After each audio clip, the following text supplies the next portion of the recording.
জানিস ভার্সিটিতে আসলে আমার আর বাড়ি যেতে ইচ্ছে করে না, যদি দিন রাত এখানেই থেকে যেতে পারতাম।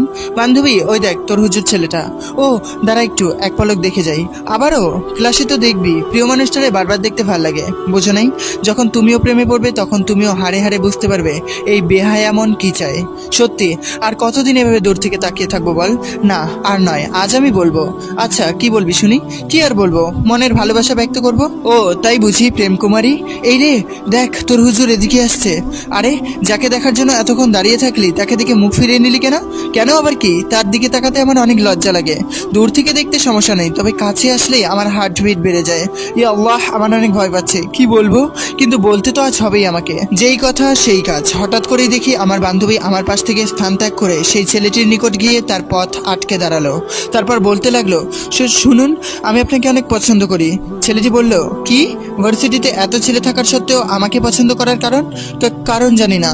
বেশ, তবে শুনুন, আমি পছন্দ অপছন্দ প্রেম ভালোবাসায় বিশ্বাসী নই। আল্লাহ তাআলা বিয়েকে হালাল করেছেন এবং বিবাহ বহির্ভূত প্রেম করেছেন হারাম। তাই আমি আপনার আহ্বানে সাড়া দিতে পারছি না। ও তাহলে বিয়ে করতে চাই, এবার আপত্তি আছে? দেখুন, আমি স্বপ্ন দেখি একজন রাব্বাতুল বাইতকে, যাকে আমার রাজ্যের রানী হিসেবে গ্রহণ করব।